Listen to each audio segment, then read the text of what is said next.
Hello everyone, I've come to the beach today to try out the 45 amp hour controller on a very soft sandy beach. I've had this size controller on a downhill bike before, but it didn't do that well on the sand because of its thin tyres, so let's see how the fat tyres do. This is the hill that I did the comparison between the 750 watts and this controller. It's going okay, but it's actually quite a bit softer than when I did that first test, and it's struggling a little bit, but still cruised it.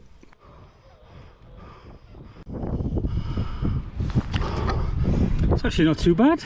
I mean, it's too sort of long there. Very soft though, the sand. Let's look at that. Okay, geared it up again. This will be my first attempt on the 2.2 kilowatt controller with fat tyres up old favourite super sandy hill.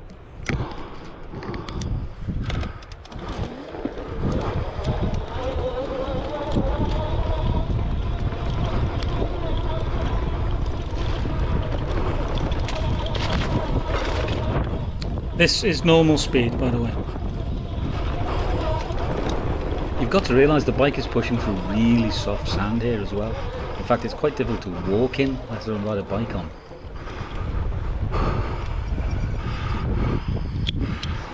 Absolutely nailed it. Though the tyres are a bit too hard. Front end's all over the place. That hard. It's very soft. It's just too fast. I'm constantly washing out the front end, going too fast into corners, building up too much speed. Sounds perfect.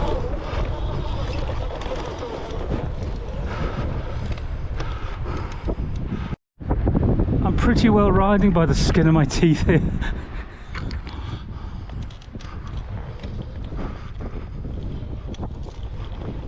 This is not mountain biking as we know it.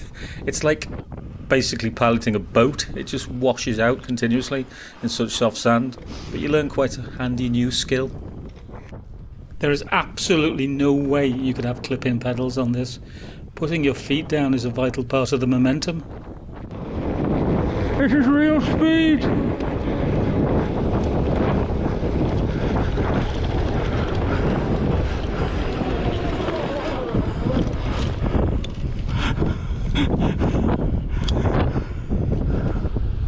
There was no climbing there. That was just what speed would get you. Nope, too sandy. It's bottomless, look at it. Got no grip on that. Just gonna try a speed run past the camera. That's actually 30 miles an hour, but looks really slow. I blame the camera, always blame the tools. Okay, let's try this one.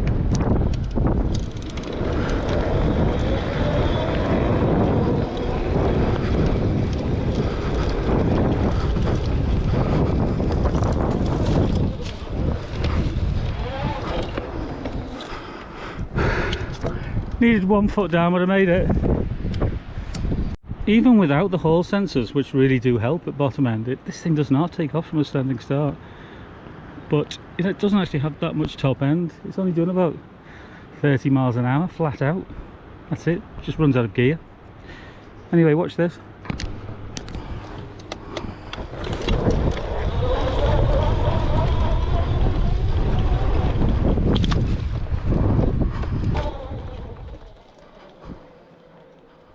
Throttle only up there with these. The difference it makes on the 750 watt. I had to pedal like hell to help it up there. But it's also dangerous. I'm going to wipe out here. This is the spot where my handlebar snapped. Link in description. Just there's no.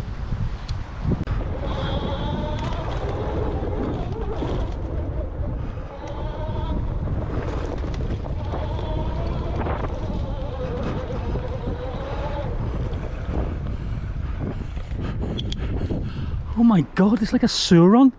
It's like a slow surron.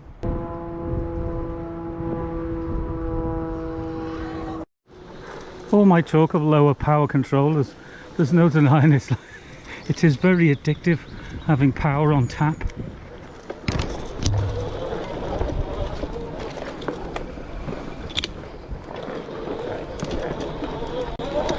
Trust me, I am being careful here. This is used by walkers and families, so apart from the fact there's no one here, but you never know. So never ever whiz round a corner or towards a corner. It won't end well. It just plows through the sand. I'm not even pedaling.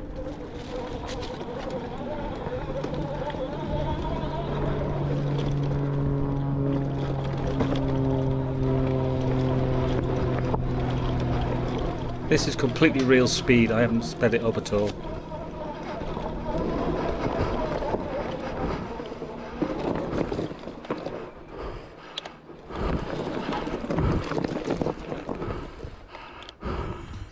Oh my god, that is delicious. And you know where the heat is? It's here at the joint between the original BAFANG wiring and some thick wiring I've added, because I've only wrapped those. They're not proper joints, and that's really hot. That's what you get for being a botch merchant. Throttle only, standing start.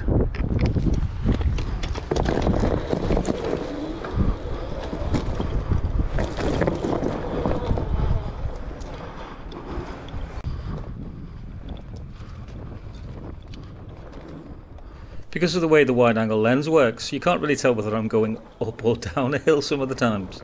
Trust me, it's quite steep downhill and quite steep uphill. Yeah, I think I've made that on the BBS HT. I'll give it a go on this.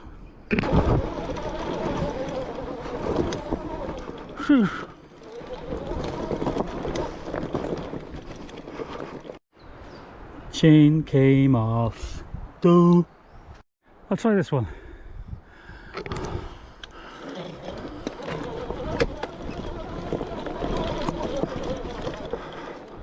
Absolutely no problem at all. I mean, come on, that is pretty steep. Okay, throttle only up there to the top bit.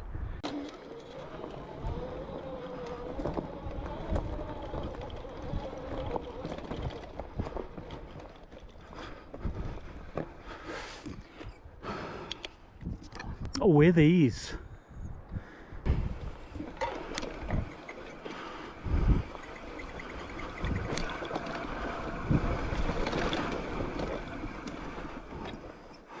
I don't go up that track in the summer. There's that many huge brambles that'll literally rip the arms off your coat. Pushing 2.2 kilowatts into a 750 watt geared motor is obviously quite a bit of overclocking, but as long as you're sensible, don't let it slow down. Give it time between blasts to cool down, you'll be fine. Yeah, so overall, I guess I'm back into the big controllers, but this thing is a bit big on the bike, you know. Not sure if I like the look of it. It kind of looks like it would attract the plod in. Have you modified that, sir? So the only alternative is one of those bloody 300 quid mini controllers that are about the size of a packet of cigarettes. It can run about 90 amps. I'm just not spending that much money on this heap of a bike. I've been coming here for decades and I don't know where that path goes. It's so easy to get lost. I just love wandering through the woods. You keep getting up to a fork in the road and you go, which one and where will it take me?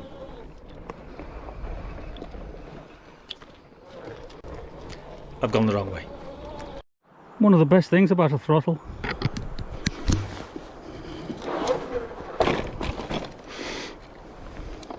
Haha.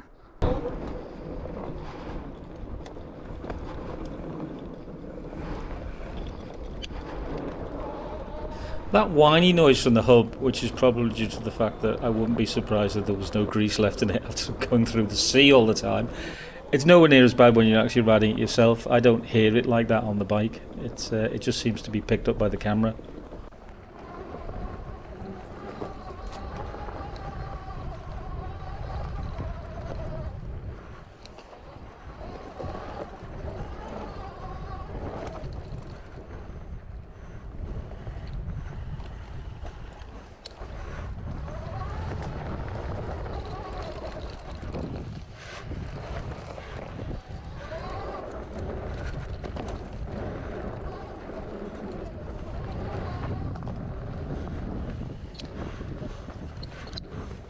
I'm getting the feeling that some of these paths have been modified. by bikers. It's quite a nice flow, and you can see lots of tracks on it. All good stuff. It depends on your opinion, I suppose.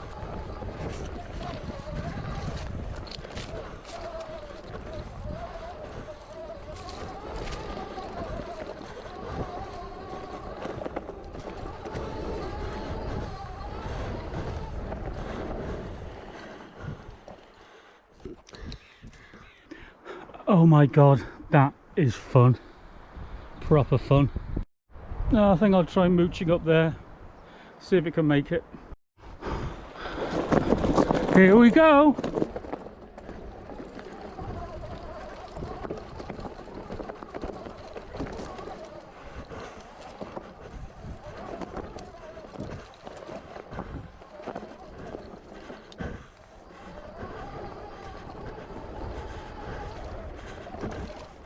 Yes, there's definitely some mini berms been put in here. You know, this is National Trust land, but to be honest, this is a really remote part. Hardly anyone walks through this. The odd walker or the really adventurous tourist. I'm only going this fast because I can clearly see a long way ahead, and no one can nip out from behind a bush. But it'd be a pity if they got onto all of this and started to actively ban bikes from this area. Oh wow, they're building some proper tracks around here. Unfortunately that means there's a scallywags turning up, and I'm one of them. I've been out for about an hour and a half now, and I'm pushing my luck with this battery. It's pretty old and tired, and I've been letting it do all the work, probably pulling 40 amps out of it for a good bit of the time. I think I'd better crawl back and get some grub. I just love this place. I can make a video and tell you that I've gone off to the Canadian Rockies. It's just so remote, even though it's so close to a train track. The problem is just one blip of the throttle and you're not going to make the next bend, which isn't good when there's frickin' big trees or stumps to hit. Oh shit, we're going to go. Oh wow, how cute was that bit? Look at it.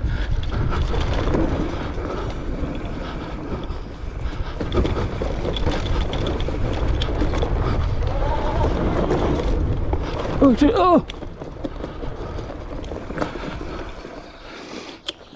Could find yourself impaled on one of them. I haven't seen a single other person in the last hour. I haven't overtaken a dog walker, bumped into anyone coming around the bends, thank God. Just absolutely beautiful solitude. So in conclusion, I do think this bike is potentially a sort of a mini sur-ron. You can ride it on the road and most police aren't going to notice. You're not going to look like a total scallywag. And it can really tootle along in the woods, off throttle only, which of course is legal on the road, but you know, let's get into this at this late stage. If you stay off-road and you slow down when you see people, you're not going to get any trouble, and you're not going to look like a scally. Thanks for watching. See you again next week.